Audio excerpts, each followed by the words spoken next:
الرحمن الرحيم قل إن كنتم تحبون الله فاتبعوني يحببكم الله صدق الله العظيم وقال رسول الله صلى الله عليه وسلم تركت فيكم أمرين لم تضلوا ما تمسكتم بهما كتاب الله وسنة رسوله أو كما قال عليه الصلاة والسلام اللهم صل على محمد وعلى آل محمد كما صليت على إبراهيم وعلى آل إبراهيم إنك حميد مجيد ইসলামী আন্দোলন বাংলাদেশ শিবপুর ইউনিয়নের অন্তর্গত ৫ নং ওয়ার্ডের আজকের এই মত বিনিময় সভার সম্মানিত সভাপতি, উপস্থিত আমার সহযোদ্ধা, ভোলা সদর আসনের এমপি পদপ্রার্থী ঈশ্বর চন্দ্রায় হুজুরের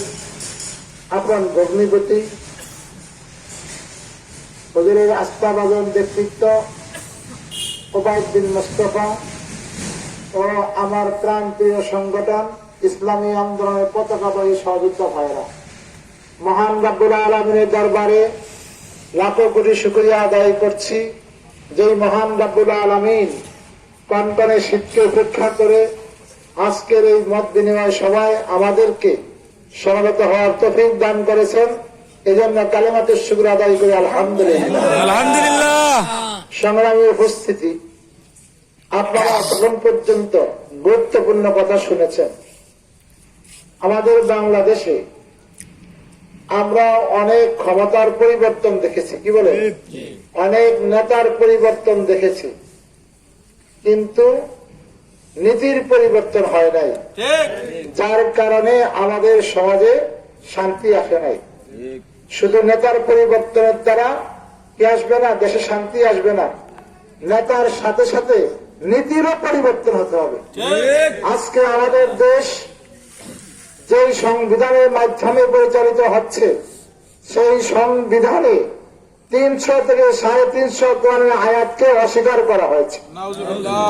এই জন্য আমরা বাংলাদেশের এই সংবিধানকে আমরা মানি না, আমরা এই সংবিধান পরিবর্তন করতে চাই, কি বলেন?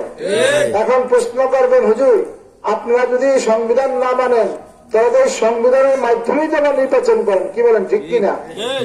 আমরা নির্বাচন করি এই সংবিধানকে পরিবর্তন করার জন্য।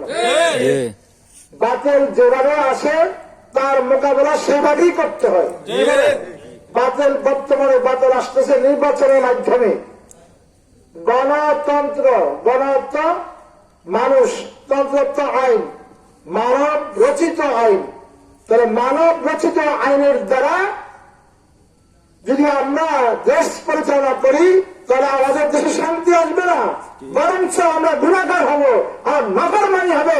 কাল কিয়ামতের ময়দানে আল্লাহর কাছে জবাবদিহি করতে হবে। কতটা বুঝতে পারছি? সুতরাং আজকে আমাদের বাংলাদেশ সংবিধানে লেখা আছে, নাউজুবিল্লাহ, সকল ক্ষমতার উৎস জনগণ, নাউজুবিল্লাহ। যদি কেউ এই কথা বিশ্বাস করে, এই কথাটা মানে, তাহলে তার ঈমান থাকবে না, কি বলেন? সকল ক্ষমতার উৎসকে আল্লাহ, সকল ক্ষমতার উৎসকে আল্লাহ, সকল ক্ষমতার উৎসকে আল্লাহ। আজকে আমাদের সমাজে দেখবেন বাড়িতে শোকেসের মধ্যে কাঠ দ্বারা সুন্দরভাবে মুরগির ডিম বানাইছে, ওই ডিমটাকে শোকেসের মধ্যে সাজায় রাখছে, কিন্তু ওই ডিমটার মধ্যে কি কোনো কুসুম আছে? কোন কুসুম আছে? মিস্ত্রি কাঠের দ্বারা ডিম বানাইছে, আবার তাকে কি করছে, বার্নিশ করছে, ডিমের আকার করছে, ডিম যেই কালার সেই কালারের বার্নিশের রং দিয়া আবার সেই কালার তৈরি করতে পারছে, কিন্তু তার ভিতরে কুসুম দিতে পারে নাই। মানুষ প্লাস্টিক দিয়া মানুষ বানাইতে পারে, কাঠ দ্বারা মানুষ বানাইতে পারে, মাটি দ্বারা মানুষ বানাইতে পারে, কিন্তু তার মধ্যে রূহ আত্মা দিতে পারে না। তাহলে বোঝা গেল সকল ক্ষমতার উৎস জনগণ নয়, এরা ধোঁকা, প্রতারণা, মানুষের ধোঁকা দিয়ে ভোট নেওয়ার জন্য এই কথা বলছে, কি বলে? সুতরাং যেই সংবিধান বলে সকল ক্ষমতার উৎস জনগণ, সেই সংবিধানকে আমরা মানি না, মানতে পারি না। পরিবর্তন করতে হবে, পুরানি সংবিধান বাস্তবায়ন করতে সংবিধান বাস্তবায়ন করতে হলে কোরআনে যারা পারদর্শী, কোরআনের পাখি, যারা কোরআনের বিদ্যা রাখে, যারা কোরআন সম্পর্কে অবগত, এরকম মানুষ দরকার। কি বলেন? যদি সেখানে জাগতিক শিক্ষা অর্জনকারী সেখানে যায়, তাহলে সে কোরআনের শাসন বাস্তবায়ন করতে পারবে না। এই জন্য যুগশ্রেষ্ঠ যারা বিজ্ঞ, বিচক্ষণ, অভিজ্ঞতা, দক্ষতা সম্পন্ন ওলামায়ে কেরাম আছে, তাদেরকে নির্বাচিত করতে হবে। কি বলেন? ঠিক না? তাহলে ভোট একটা কি? আমানত। ভোট একটা সাক্ষী। ভোট কি? এটা সাক্ষী। আপনার ভোট দ্বারা যদি